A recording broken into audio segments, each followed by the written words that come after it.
88. Just doing some thrusters. 89. 90. Oh, that was tough. Hey man, I got a question for you. Yeah? What's your question? My question, have you heard about the Fitt principle? Yeah, I've heard of the Fitt principle before. Yeah, that's Mrs. Boone and Mr. Reed. They're pretty fit. No, man. Well, Mrs. Reed, Mr. Reed and Mrs. Boone are fit, but it's an acronym. F-I-T-T. Oh yeah, I know what an acronym is. Those are those people on America's Got Talent that do all that dancing and stuff. Is that what you mean? Not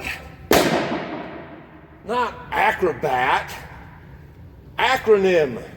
If you ever pay attention in language arts class, man. With the Fitt principle, it's an acronym. F-I-T-T. Okay? It helps you apply the basic principles of exercise.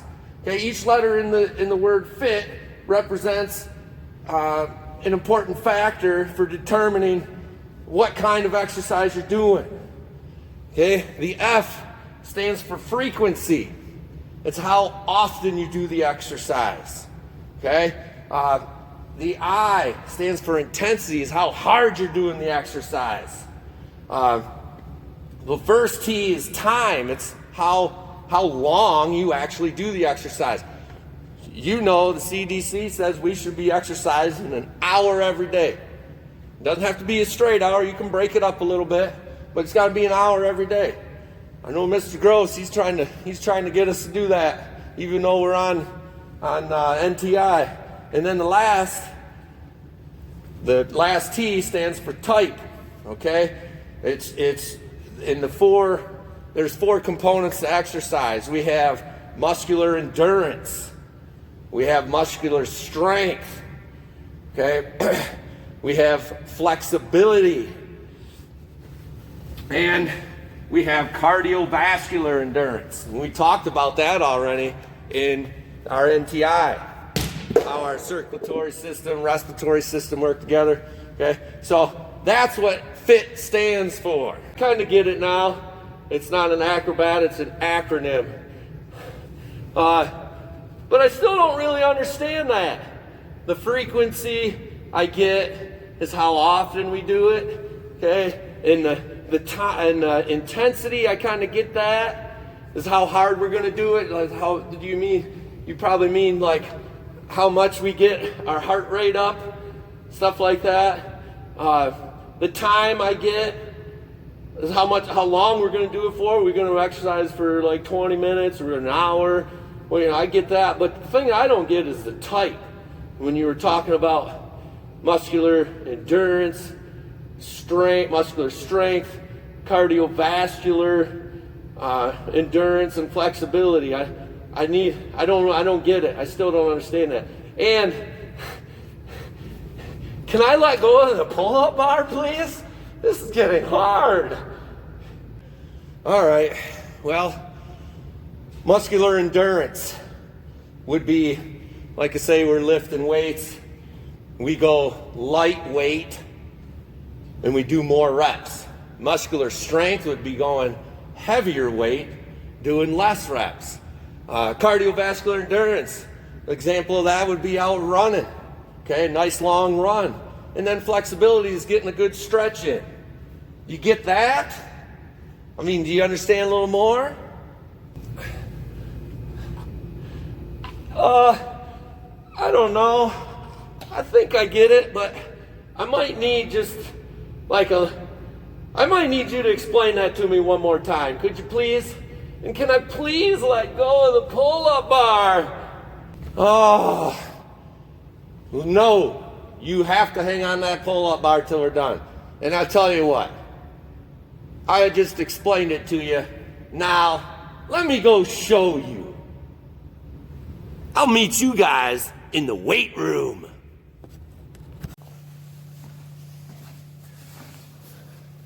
Okay, guys, we're in the weight room. We're going to talk about muscular endurance. Okay? Muscular endurance, we're going to go lightweight, but more reps. So we're going to do the exercise more times.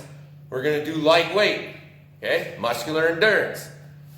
So, because we can't go heavy and do more times because we're not going to be able to do it. So we have to lighten the load up, and we have to do it more times. So, lightweight here, I'm going to do it maybe 10 times.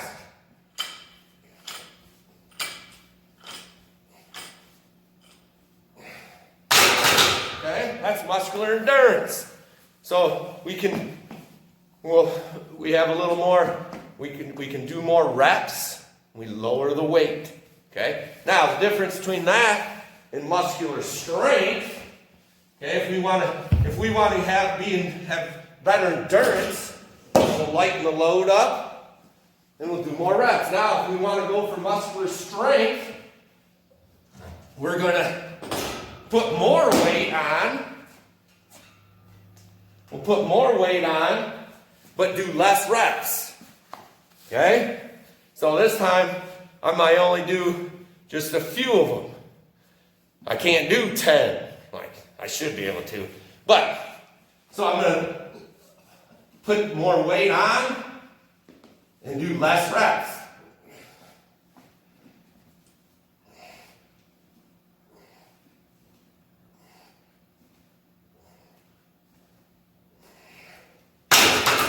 So that's muscular endurance, muscular strength.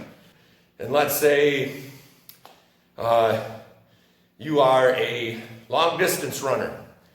Okay? You're not gonna want to really stress your muscular strength all the time. You're gonna want to have a lot more endurance because your event that you do you have to have a lot more endurance at it. If I'm a shot putter or a discus thrower, okay, if I'm a shot putter, I got one big push, okay, and that's it. I'm done for a while. I take a break, and then I come back and do it again. One big push. So you really want to, for somebody, if you're a shot putter, you want to have muscular strength, okay? Now, you can talk a lot of different sports. Wrestling, basketball, even track, football, volleyball, basketball, all these sports have a need for both muscular strength and muscular endurance. So, that is the difference between muscular strength and muscular endurance. Now, we'll talk about cardiovascular endurance. And I'll meet you guys out on the track. Muscular endurance, okay? What this is when we run, we're getting our heart rate up, our breathing's increasing. And why is that happening? Well, the more we exercise, the more oxygen our muscles call for.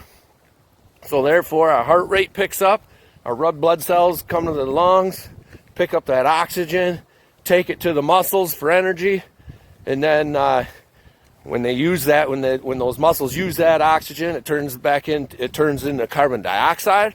Then your red blood cells pick that carbon dioxide up at the muscles, bring it back to the lungs, and then we breathe it out. Woo! All right. So, that's our cardiorespiratory endurance. It's important for everybody to work on that. It's worked out, got a little workout in. We talked about muscular endurance, muscular strength, cardiovascular endurance. Now we're going to talk about flexibility. Okay, it's one of the ones that probably we neglect a lot. I know I do myself. I better put my mask on. So flexibility, very important. Okay, when we're in, all that is basically stretching. Okay, personally, I like to after a workout, I like to stretch. okay? Because my muscles are warmed up, I feel good. So a lot of people like to stretch before. Now, I stretch before, but I make sure my body's getting warmed up. I'll do a little bit of running, a little jogging, I'm gonna do some cartwheels and somersaults and stuff, and then I'll get a nice little stretch in. But after, I like to stretch too. So when we're stretching, we wanna make sure we hold for about 20 seconds, at least 20 seconds, and hold that stretch, okay? We wanna stretch everything from our legs. I'm real big on having to stretch my shoulders out, okay? I stretch my shoulders out as I get sore shoulders, okay? Again, you gotta hold that for about 20 seconds. What flexibility does for you, especially if you're doing all the different aspects of the Fitt principle, okay? We're really allowing for a full range of motion. That's really important. I mean, again, if you're an athlete, it's super important because it's going to prevent injuries, okay? When you have a full range of motion. If you're not an athlete, same thing. It allows for full range of motion. You fall down and you get in an accident or whatever you're doing, it allows for full range of motion, okay? And that's important for a healthy body. So that is the Fitt principle. So, hey, how do you understand now the Fitt principle? I hope you do. I get it. It all makes sense now. But it's so hard to hang on to this thing. You took way longer than I was hoping. But I get it. And I'm gonna keep the Fitt principle into consideration when I'm designing my workouts and when my coach is telling me what to do. It all makes sense now. Oh, I can't hang on much longer. Oh. Hey, get fit.